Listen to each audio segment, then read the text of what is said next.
नमस्कार, आप देख रहे लोकमंच न्यूज और मैं हूं आपके साथ सत्यम गौर। आज बात करेंगे 2022 चुनाव को लेकर, क्योंकि 2022 चुनाव को लेकर रणनीति तैयार की जा रही है। सभी पार्टियां पूरा जोर लगा रही हैं, जनता को लुभाने की पूरी कोशिश की जा रही है। आपको बताते चले कि कई पार्टियां गांव-गांव जाकर जनता को लुभाने का काम कर रही हैं और कई तरीके के वादे भी जनता से किए जा रहे हैं। अगर कांग्रेस की बात की जाए तो कांग्रेस से प्रियंका गांधी ने कई ऐलान कर दिए हैं। किसानों के कर्ज माफी से लेकर बिजली बिल के माफ को लेकर भी कई तरीके के ऐलान किए गए हैं। वहीं समाजवादी पार्टी भी इसमें कहीं पीछे नजर नहीं आ रही है। समाजवादी पार्टी की तरफ से भी बिजली से लेकर आज लैपटॉप भी बांटे गए हैं। कई तरीके के यहाँ पर ऐलान किए जा रहे हैं। वहीं आपको बताते चले कांग्रेस की प्रतिज्ञा यात्रा आज प्रतापगढ़ पहुंची है, जहां पर कार्यकर्ताओं ने उनका जमकर स्वागत किया है। लेकिन 2022 चुनाव को लेकर क्या कुछ रणनीति बना रहे हैं नेता, वो हम जानने की कोशिश करेंगे। आज हमारे साथ ईश्वर चंद जायसवाल, नेता निषाद पार्टी से हमारे साथ सीधा लाइव जुड़ गए हैं। सर, बहुत बहुत स्वागत है आपका लोकमंच पर। धन्यवाद। सर, 2022 चुनाव को लेकर चाहे बीजेपी की बात करें, चाहे समाजवादी पार्टी की बात करें या कांग्रेस या फिर कोई अन्य दल हो, सभी पार्टियां पूरा जोर लगा रही हैं। जनता को लुभाने की पूरी कोशिश की जा रही है, तरह तरह के वादे किए जा रहे हैं। मैं जानना चाहता हूं निषाद पार्टी की तरफ से क्या कुछ किया जा रहा है और 2022 चुनाव को लेकर किस तरीके की रणनीति बनाई जा रही है। जी, अभी से हम लोग भागीदारी है भाजपा से, लेकिन इनका मुख्य मुद्दा था आरक्षण का, जो ये पहले से भी 1912 से जो हालत से आया है, तो उनका मुख्य मुद्दा है कि हमको कितने निषाद बंधु है तो आरक्षण दिया जाए। तो भाजपा इसी मुद्दे पे उसको समर्थन दिया गया है कि ये इनको जो है आरक्षण देगी। और तमाम जो इनको नौकरियों से वंचित किया गया है, इनको जहाँ तक देखा गया है, इनको हर लाभ से ही वंचित किया गया है। कहीं भी इनको आरक्षण नहीं लाभ न मिला है, अन्य कहीं इनके कोई गार्ड खाता था कि जो उनकी पैरवी कर सके, इनको कहीं भी इनको नौकरी दिला सके या कहीं किसी युवाओं को मदद किया। ये केवल जो है मछली मारने के लिए और बाकी सब काम करने के लिए रह गए थे। इन्हीं के वोटों पे जो है डाका डालते थे, लेकिन अब सब जागरूक हो गए हैं, अपनी भागीदारी के लिए लड़ रहे हैं और सभी लोग इनके सहयोग में खड़े हैं। तो ये सबसे बड़ा मुद्दा है कि इनका आरक्षण, इनकी नौकरी हो, इनकी व्यवस्थित हो, इनके समाज जो है ऊपर आए, इसी की लड़ाई है।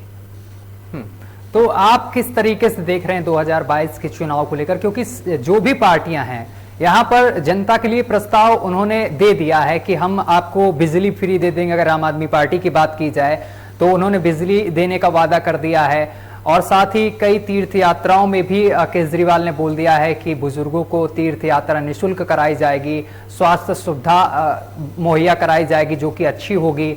और इसके साथ ही समाजवादी पार्टी की अगर बात की जाए, समाजवादी पार्टी बीजेपी पर लगातार पलटवार करते हुए नजर आते हैं कि बीजेपी सरकार में क्राइम बढ़ रहा है और रोजगार नहीं है। आपकी पार्टी की तरफ से क्या कुछ जनता को दिया जाएगा और किस तरीके से पार्टी के कार्यकर्ता कार्य कर रहे हैं? जी, हम लोग कभी भागीदारी एंगेज हो गए हैं, उसी के हिसाब से हम लोग काम कर रहे हैं। क्योंकि ये भी क्राइम के जो कहते हैं कि कंट्रोल नहीं हुआ है। हमारे जबलपुर की जो जनपद है, ये विश्व में इनका नाम हो गया था कि ये शिकागो के बाद जो है दूसरा नंबर का शहर है। लेकिन आज जो है किसी तक खेती नहीं है। छोटा मोटा तो क्राइम होता ही रहेगा, लेकिन पूरा उत्तर प्रदेश से क्राइम जो है बहुत रेट घट गए हैं। जितने अपराधी बड़े हैं, जिनके नाम पे कहीं भी वसूली होती थी, फिरौती होती थी, कब्जा होता था, ये सब कम हो गया है।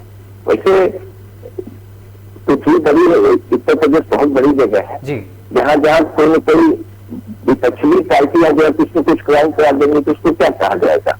आज जितने लोग क्राइम कर रहे हैं, कौन है लोग? अधिकतर लोग आप पहचान करेंगे तो वही लोग हैं जो पुरानी पार्टी में रहे हैं। यहाँ तक ये है कि क्राइम के मामले में हमारे उत्तर प्रदेश आज जो नहीं लगता था, भागते थे लोग, ये गोरखपुर छोड़ के भागते थे, लखनऊ छोड़ के भागते थे, सायाम गोलियां चलती थी, लखनऊ में सायाम गोलियां चलती थी, हजरतगंज में चलती थी, गोरखपुर जेल भर में चलती थी, जो कहीं नहीं चलती। अब इतना दिक्कत कोई घटना हो जाए। सबसे बड़ी बात यह है कि अब जो अपराध होता है वो नोट होता है। पहले के अपराध नोट नहीं होते थे, खाने से ही महंगे दे जाते थे, नेताजी मैनेज कर देते थे, फोन आ जाता था, बड़े बड़े अपराध खत्म हो जाते थे। बिल्कुल। अब छोटी से छोटी घटनाएं हैं जो हमेशा नोट होती है, जिसके वजह से ये लोग कहते रहते हैं कि भाई अपराध बढ़ा है, क्या घटा है। एक्चुअली जो है माध्यम जनता की है, जो अब बेखौफ घूम रही है, बेखौफ बिजनेस कर रही है, बेखौफ कहीं रह जा रही है। घटना तो भाई घटेगी ही, ये कोई नहीं पाएगा। रामराज में भी हुआ है, बाकी सब हुआ है, कभी भी ऐसा नहीं हुआ कि जब नहीं हुआ है। जो सबसे डेवलप करती है वहां भी होता रहता है, तो रुकता नहीं, लेकिन रेशियो बहुत कम हो गया है। आम जनता में सुरक्षा की भावना आ गई है, ये तो दावे के साथ कहा जा सकता है। कहीं भी दंगा फसाद नहीं हुआ है, हिंदू मुस्लिम लड़ाई कहीं से भी नहीं हो रही है, कोई आवाज नहीं आ रहा है, कहीं कब्जा कब्जी सुनाई नहीं दे रहा है। ये तो सैलान टीवी पे पहले दिखाई देता था कि नेताजी गए, घर कब्जा किए, घर जला दिए, घर फूक दिए, ये सब आता था। लेकिन अब कहीं भी जहाँ का आया मुख्यमंत्री पोर्टल पर गई खबर, अब वो बच्चा जेल में गए। आज की डेट में सबसे लैंड ऑर्डर सबसे अच्छी उत्तर प्रदेश की है। जायसवाल जी, जिस तरीके से लखीमपुर कांड हुआ, कई किसानों की मौत हुई और कई जख्मी हुए, जिसको लेकर बीजेपी यहां पर विवाद में घिरी रही और बीजेपी के नेता अजय मिश्रा टेनी पर आरोप लगा, उनके बेटे पर आरोप लगा कि हत्या के मुख्य आरोपी अजय मिश्रा टेनी के जो बेटे हैं आशीष मिश्रा, उन पर आरोप लगा, उनको गिरफ्तार भी किया गया, जिसको लेकर किसान भी लगातार प्रदर्शन करते हुए नजर आए। किसानों का ये मांग थी कि अजय मिश्रा को बर्खास्त किया जाए। इस मामले को लेकर आप क्या कहेंगे? अब बेटे की तो गिरफ्तारी हो गई, बाकी जांच है, जो भी अपराधी व्यक्ति चले जाएंगे। नहीं जायसवाल जी, यहाँ पर जो किसान हैं और जो विपक्षी पार्टियां हैं, उनकी ये मांग है कि अजय मिश्रा की बर्खास्तगी हो। अगर बर्खास्तगी होती है तो इस मामले को लेकर निष्पक्ष जांच होगी, यानी कि जब तक अजय मिश्रा अपनी कुर्सी पर काबिज रहेंगे तब तक निष्पक्ष जांच नहीं होगी। ऐसा विपक्ष और जो किसान हैं, किसान नेता, किसानों का ये सब कहना है। अरे ये तो हमारे उच्च नेताओं का मामला है, उस पर हम लोग ज्यादा टिप्पणी नहीं करेंगे। जो भी है, चूंकि ये देश के लिए काम कर रहे हैं, अपराधी मुक्त प्रदेश बना रहे हैं, तो हम किसी के कहने से तुरंत हटाना ये उचित नहीं होगा। जांच करने पाए जाएंगे तो मजबूरी वो हमारे उच्च अधिकारी जो है, उच्च नेता है, उसका डिसीजन लेंगे। ये मोदी जी हमारे अमित शाह जी खुद उसको संज्ञान में ले रहे हैं। अच्छा जायसवाल जी, एक बात बताइए, जिस तरीके से कई पार्टियां हैं उत्तर प्रदेश में और पूरी तैयारी कर रही, कहीं ना कहीं आपको भी लगता होगा कि समाजवादी पार्टी जो है वो बीजेपी की टक्कर में है, और इसके साथ ही अगर कांग्रेस की बात की जाए, जो अभी तक दिखाई नहीं दे रही थी, विलुप्त हो गई थी एक तरीके से पार्टी, अब वो भी कहीं ना कहीं उत्तर प्रदेश में दिखाई दे रही, क्योंकि लखीमपुर कांड हुआ उसमें प्रियंका गांधी सबसे आगे रही। इसके बाद आगरा में भी कांड हुआ, जहां पर एक वाल्मीकि समाज के सफाई कर्मी की हत्या के आरोप में पुलिसकर्मियों को घेरा गया, जिसमें पुलिसकर्मियों पर आरोप लगाया गया कि इस पूरे मामले को लेकर जो पुलिसकर्मी हैं वो हत्यारे और जो सफाई कर्मी है उनके पीड़ित परिवारों ने आरोप लगाया पुलिसकर्मियों को,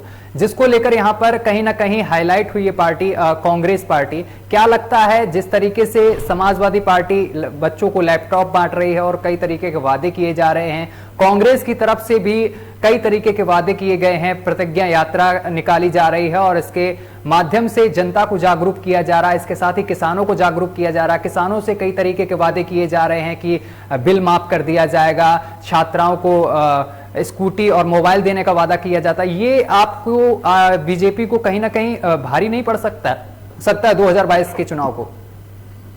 नहीं, यहाँ भी जितना कालकानी योजना, जितने कल्याणकारी योजना हमारे जो प्रधानमंत्री ने लागू किया है और हमारे यशस्वी जो है मुख्यमंत्री ने लागू किया है, लैपटॉप देने क्या इन्होंने बच्चों को स्कॉलरशिप 100% देने के लिए वादा किया है। जितनी चीजें सुविधाएं हैं, इनको मोबाइल को देने के लिए खुले कहे हैं कि ये जो है मोबाइल दिया जाएगा, बाकी सब योजनाएं हैं। सबसे बड़ी बात पढ़ाई की, जो इन्होंने इतने मेडिकल कॉलेज खोल दिए हैं, 8-12 बड़े मेडिकल कॉलेज का एक दिन में उद्घाटन होता है, जो कोई गवर्नमेंट ने सोचा ही नहीं था। हमारे यहाँ मूल रूप से समस्या क्या है कि हमारे यहाँ जो बीमार लोग हैं उनकी दवा हो, पढ़ाई अच्छी हो। हाँ, यूनिवर्सिटी, तमाम यूनिवर्सिटियां खुल रही हैं, तमाम जो है मेडिकल कॉलेज खोल रहे हैं, तमाम हॉस्पिटलों की जो है उसको बढ़ाए जा रहे हैं, बेड बढ़ाए जा रहे हैं, कि हम लोग का कार्यक्रम जो है, जो भी जनयोजनाएं जो है हमारी जो है जी जनता की जो योजनाएं हैं जिससे लाभ मिलता है सीधे सीधे, तो हमारी पार्टी कर रही है। बिल्कुल।